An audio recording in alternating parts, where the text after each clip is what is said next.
Bonsoir à tous et bienvenue dans votre magazine Santé. Comme chaque jeudi, sensibiliser au dépistage du cancer colorectal. C'est toute la vocation de Mars Bleu, une campagne nationale tous les ans à cette époque. Pour les hommes et les femmes de 50 à 74 ans, ce cancer est guéri dans 90% des cas lorsqu'il est détecté à un stade précoce. Mais la crise sanitaire a-t-elle eu un impact sur le dépistage? On en parle avec notre invité, le docteur Julien Branche, gastro-entérologue au CHU de Lille. Bonsoir. Bonsoir. Merci d'avoir répondu à notre invitation. Et comme chaque jeudi, Tina Géréral, journaliste santé et pharmacienne, est avec nous. Bonsoir Tina. Bonsoir Marie. Alors première question, docteur, est-ce qu'il y a des retards dans le dépistage depuis le début de la crise sanitaire il y a un an ? Oui, bien sûr, le dépistage du cancer du côlon repose sur la coloscopie qui se déroule sous anesthésie générale en France et l'interruption des programmes opératoires brutale et prolongée a nécessité de décaler dans le temps un grand nombre d'interventions qui a décalé la prise en charge de beaucoup de malades ces derniers mois. Et pour ce cancer, on parle d'un cancer qui est le deuxième plus meurtrier en France. Est-ce que vous avez vu du coup des personnes arriver à un stade plus grave de la maladie ?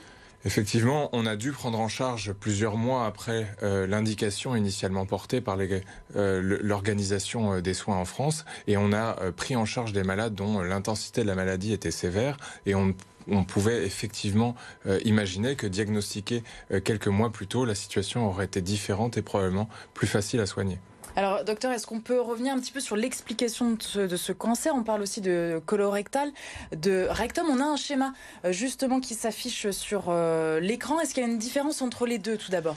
Voilà, le côlon, c'est la partie terminale de notre tube digestif, qui est un segment intestinal qui mesure un petit peu plus d'1 mètre et qui se termine à son extrémité par le rectum, qui est une poche qui va se remplir de matière fécale et entre deux défécations. Vers quel âge, en moyenne, se déclare le cancer ? Le cancer du côlon se déclare 9 fois sur 10 après l'âge de 50 ans.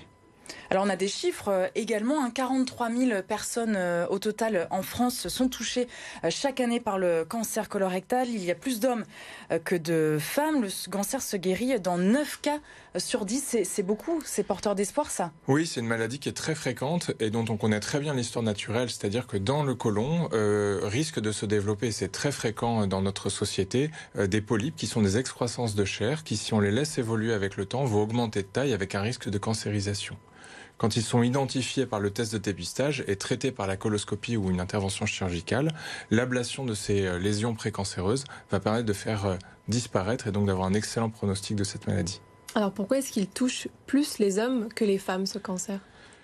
On pense que c'est en partie lié aux facteurs de risque individuels et environnementaux, c'est-à-dire que parmi les comportements individuels, la sédentarité, le surpoids, la consommation d'alcool, de tabac, la consommation de beaucoup de viande rouge sont des facteurs de risque alimentaire qui augmentent le risque de cancer colorectal, et probablement la discrète surreprésentation des hommes dans cette maladie serait une explication à cette petite différence. Est-ce qu'on a des symptômes qui sont très évocateurs au-delà des saignements qui peuvent faire penser qu'on a probablement un cancer ?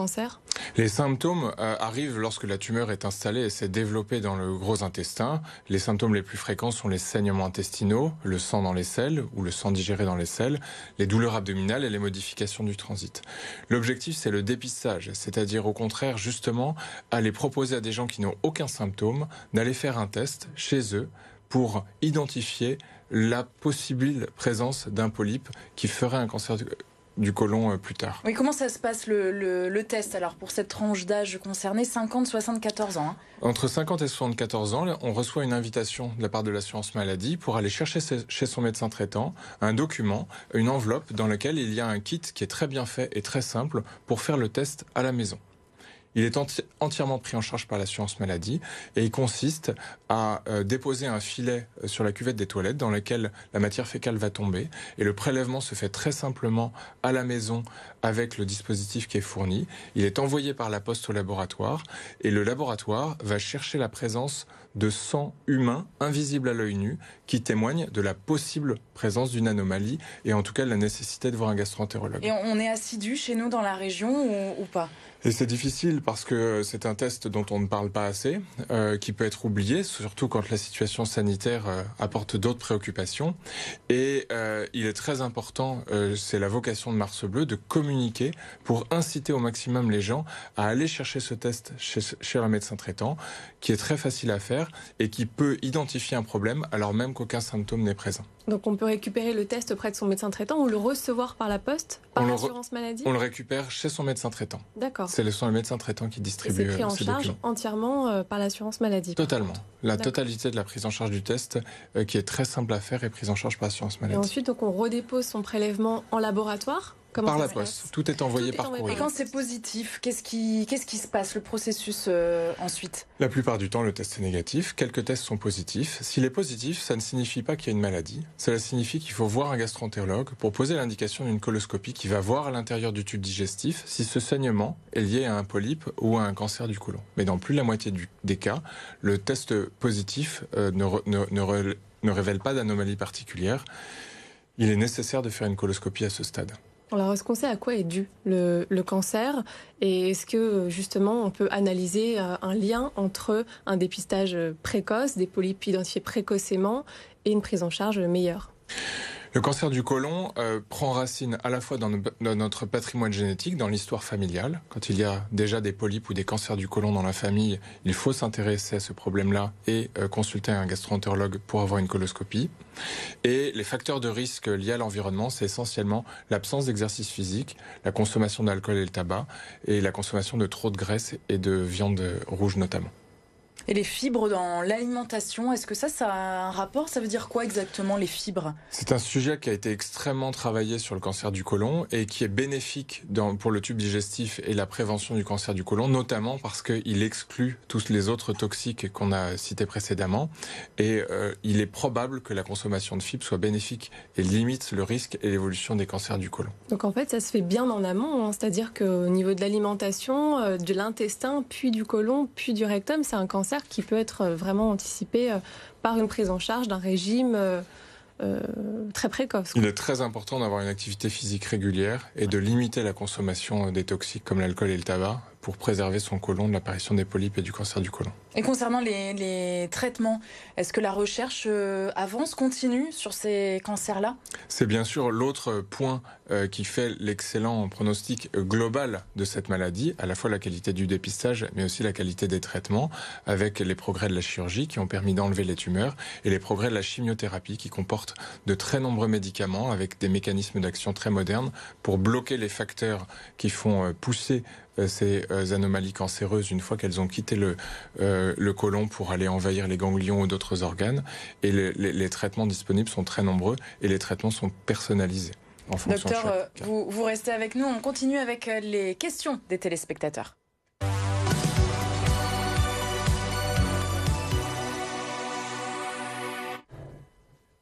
Alors, question de Nathalie de Valenciennes. De temps en temps, je saigne quand je vais aux toilettes. Est-ce que je dois m'inquiéter?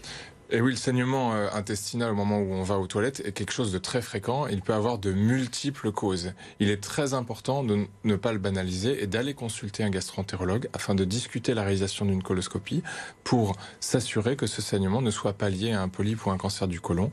Statistiquement, le plus souvent, c'est une pathologie autre qui est responsable de ce symptôme. Parce que vous, vos patients, les patients que vous les recevez pour quoi en premier lieu ? C'est probablement le symptôme de consultation le plus fréquent, car il est visible et inquiétant. Les autres symptômes qui amènent à la réalisation de la coloscopie sont les antécédents familiaux et l'apparition de symptômes qui n'existaient pas auparavant. Alors on enchaîne avec une autre question, Tina. Et justement, Sylvain Dedoué qui se demande si le cancer colorectal est héréditaire. Il a une grande part d'hérédité.